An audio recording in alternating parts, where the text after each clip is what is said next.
let's talk about a storm first, and then talk about refrigerant. That sound good to Helene, you? yeah, Yeah, that was Helene, that was emphasis on the bad hell. here. It was Oh real yeah, bad. I mean, of course, it was worse right over the mountain in North Carolina, but where we got all of our damage was mostly from North Carolina. We got several creeks and rivers that come in from North Carolina into our county and the counties around us, and the Nolichucky River that come down.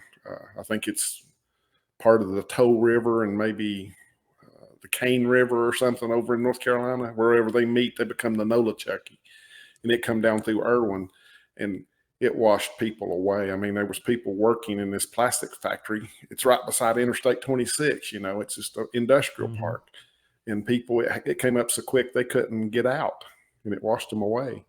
There was pictures of they had evacuated the hospital up to the roof and had to get helicopters to pick up the people and the patients to get them off the roof of that hospital.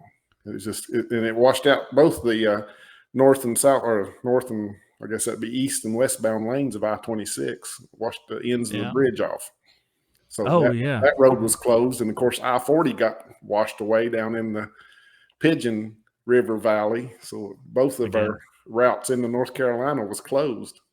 that's what I was looking at after it happened. Because I-26 goes south and then through, I guess, Asheville, Mm-hmm. and then keeps on going down to Ted Cook Country in Greenville, South Carolina. Right. And I was looking at that, and it shows where the roads were blocked on the map. I don't know why I'm curious about it, but I was curious about how much damage it did to the roads. And all the way up I-26, once it hit that mountainous region, everything was like little red markers on it. Oh yeah. I-40 was little red markers, and of course, I already knew about I-40. I felt it in my heart because we'd already been down I-40 going to Pigeon Forge, and after a lesser storm, and it was already damaged. I mean, because it's running right next to the river, and river gets a little rough, it starts eating away at it, and all of a sudden you got lanes dropping into the river, which I guess Yeah. happened again. That's pretty much what happened here. It took down the last two sections. It goes from the abutment over to the first pier. Mm-hmm. It took both of those out on I-26. So, of course, the bridge was real wide because the river can get wide, like it did. But what they did to quickly get it going, they basically just filled in with gravel between the abutment and the first pier, out into the river, and paved two lanes and got them back open on two lanes so then they Yeah. could fix one bridge. And now they've swapped them over and they're working on the second bridge, the first one that they had to put all the gravel in. They're fixing it. So it's still two lanes, but it's better than nothing. It almost seems like something that happened like 150 years ago. It seemed like a It's been 6 disaster. months. Yeah. Actually, I was referring to like something that would happen, Oh, like a would have story happened. from Yeah. like back then. The storm. Because it's like with all this technology and all the stuff that we have, we still can't stop that from No. happening. Of It's course, just it wasn't so. just the hurricane. It was the fact that it rained for 2 days prior to the hurricane and got everything completely saturated and the river's completely full. Oh And my then gosh. you have a storm come in and like that. And I guess the upslope winds on that side of the mountain just really wrung it out. It was on the Absolutely. bad side of the storm. And it's just amazing. We went up into Elk Mills, Tennessee. Missy was with the school system, and of course, schools was closed for a month because couldn't get nobody to school, and some of the schools were even damaged. But they Mm-hmm. were delivering food to the people that didn't have any access. And I went up into this. There's one area they have two bridges. They have to cross the same river, the Elk River that comes out of North Carolina up in Avery County. And both of those bridges, they were concrete, nice looking bridges, had the concrete side rails and everything on them, been there for years. It took the bridge, the footing, everything completely out. And you go up there and look, and the water had been 40 foot over your head up in these ravines. And it's like, how did It's anybody, unbelievable. make it? If Yeah. if it had happened at night, the flooding part, it would have been bad because it was daytime and everybody could see the river coming up. And they got out. I don't think as a county we had any fatalities. They did, of course, in Unicoi County right below us. I was talking about the Nolichucky. And then, Yeah. of course, there's a lot of fatalities right across the border over in your state. Yeah. I think it was over 100 people died, and there was a ton of them missing, which is Yeah. presumed dead, you would think. Just got caught in the river or something like that. I looked it up because I was curious because around here we had a hurricane named Floyd that came through 26 years ago, Yeah. and it was the highest amount of rain that we've ever gotten in a 24-hour period. It's about 2 feet of rain. And the creeks around here, and just to imagine, we're on flat territory. We're about as flat as you get here. They overflowed and caused all sorts of problems, but it wasn't like they were funneled into a valley Right. and just filling the valley and just ripping stuff, ripping bridges out. It wasn't like that. It was a lot more subdued. It was still bad. But I looked it up, and at the Mount Mitchell station, which is on the North Carolina side, it's the highest mountain in North Carolina, 24 inches of rain in that period. And there's a place called Busick, North Carolina. I'm not sure where that's at. It had 30 inches of rain. Really? And that's just incredible to think about that being funneled into those it don't just rivers. It's not 30 inches, it's 30 feet when it gets exactly to halfway down the mountain. Yeah, because there's nowhere for it to go except for, it's funneled into those little areas. And of course, all those little areas, you got major interstates and stuff running next to rivers. Right. On every single one of them. And of course, they were all destroyed to some degree. But afterwards, how about your town, your immediate area? How much effect was there? Well, of course, the county was, like I say, it was bad. We got one high school that was completely flooded, and they've put the students temporarily in a high school on the other side of the county or into a school on the other side of the county that had recently been closed and consolidated, an elementary school. So they had that location. So, but that happens to be the students that's coming from the most remote areas of the county on the other side, and they're having to take vans and go up and get them in Tennessee through North Carolina to bring them back into Tennessee and take them to school on the other side of the county now. So it's been a mess. But our little town right down in Elizabethton, which is on the Doe River and the Watauga River, the main thoroughfare, the Broad Street, that bridge sunk right in the middle. They had so much water coming down the Doe River there. The bridge just shifted, and they noticed it because you could see it looking across the bridge. It's kind of an arch, and now it's over and down and up again. So they've been working on it. It's not been open. They've been routing everything by my shop. It's terrible. I can't even talk. You can't hear nothing. But I was wondering what was taking so long, but they were talking about trying to put piers under the center of the bridge to, concrete piers, drill and put concrete piers to hold it up, jack it up. And they said when they got in there doing testing, those foundation was setting on up to 18 foot of river rock, just those round brown rock that we have. So can you imagine trying to dig a hole in 18 foot of river jack? Oh my! I can't imagine. I don't know how they're going to do it, but they keep pushing the opening date back out. They'd be better off probably. They're trying to figure it out. Washed away, Yeah, they're trying to figure out how to do it at this point. You can't tear this bridge down. It's built in 1926. You got to fix it. You call it a historical society on that one. How about your customers? How did they fare? Of course, on this side of the county over here, you had a lot of flooded, homes and ductwork and stuff like that.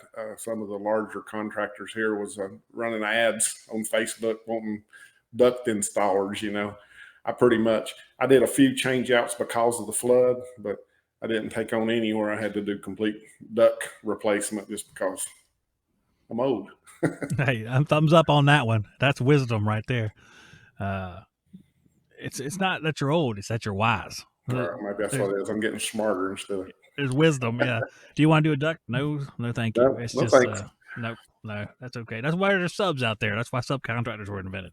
Yeah, he had a few like where the basements would fill up within about 2 foot of the floor, but the air handler was sitting down there, so you replaced a return duct and a new air handler and you're back in business, That's okay. That sounds okay. But dealing with wet duct work it's just so nasty. Oh, it's crazy. I say I didn't do any. I did do one house. It was actually right in the city of Elizabeth, and it got mud all the way up to the floor in that old house, and the contractor, the guy that was fixing it up, had to haul out mud in 5-gallon buckets, and then he had rocks that had the foundation that kind of washed out in one area, and there was rocks, this big around. He just left them laying down there in the corner. It was just like a little cellar, But he said, I can't get them out. he got all the mud out in 5-gallon buckets, but got to have a souvenir, I guess. So is everybody pretty much in the clear now that your customers? I mean, there's a lot of construction still going on. People. most of what's happened has been churches and groups like that have come in and, bought people new double wide trailers when they've got, the house washed away. And some of them look ridiculous now because they're 8 foot off the ground. You have to have a few flights of stairs to get up to them. But for the most part, things are getting back to normal except for travel. And, let's say, except for that one school that's still closed. I think they voted to go ahead and build a dike or levee down beside of it and open it back up. They talked about it's hard to consolidate high schools in this area. Yeah, it'll be fine. Yeah. My daddy went to that school and I went to that school and I want my junior to go to that school. A levee. When I hear levee, I worry, but I mean, I'm sure it'll be fine. It'll be all right. That's a 1,000-year flood. We won't have to worry about that again. Just ask our people in New Orleans. The levees work great all the time. No problem. Yeah. Which is ironic because this was the deadliest mainland storm since Katrina in New Orleans. Helene was. I read when I was up in Roanoke, every time it comes a storm, they would talk about some storm that came in 1969. It's called Camille or something. And Camille, absolutely. Yep. Like strong hurricane. Wintergreen ski resort areas up near Charlottesville or something. They was talking about, 69 people were killed. And it was like, wow, that many people this far in? And then you see something like this and you're going, oh, I see. Yeah, absolutely. See what happened. The Camille is one of the ones they always talk about. Camille and Hurricane Hazel, 1954, I think. Just living on the coast, you learn their names and stuff. Because every restaurant you go to at the beach, like old seafood restaurant, they'll have pictures like this was 1954 when our restaurant was flattened the first time. And it's just interesting to see the stuff because it's just unbelievable, especially at the beach. You build it up, God knocks it back down again. Build it up, knocks it back down again. And they're millions and millions of dollars. But, I mean, that's what the people want to do. That's what they're going to do. Actually, I remember right after the storm, I was thinking about how would someone go? Because I remember we had met in Boone one time. Mm-hmm. So, if that were to happen again right now, how would that work? And I set the route to it from just like city center where you're at over to city center of Boone. And you would be going all the way up to Interstate 81, going up towards Roanoke, coming back down again. It was like a 7-hour trip. That was what they're showing you to do. Go up 81 into Virginia, up near Withfield, get on 77 south, come down to Statesville, North Carolina, Yeah. Get on 421 or something. So. Oh, man, that's a long trip. Yeah. No yeah. Good old 421. That's right. It was probably out, too. I think it was washed out, too. It was closed right up near the state line as well. They got it back open now. And then, like I say, they're getting close on 321. I still think they're saying it's going to be a while, but it's got to where some of the locals have started driving on the gravel that's there when the construction workers aren't working in the evenings, they can use it. Yeah, the unauthorized use. Yeah, I don't blame them. But after a while, you just you get tired of stuff like. Well, these guys, I mean, they're like I say, we had that one small area up there that the road crossed the river twice, and there was no way out. Those people were stuck in there because both their bridges were gone. There was no other roads. The mayor here in the county got the Tennessee National Guard to bring Blackhawks in, and they were going up and taking them supplies and bringing the people out that had somewhere to go.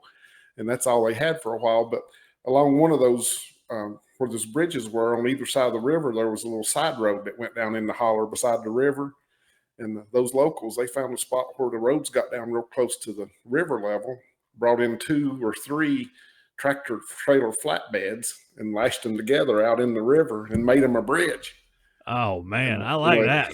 It wasn't pretty, but it got people in and out and got them supplies. It was real easy to go with a 4-wheeler, but you could take cars and trucks across it too if you were brave.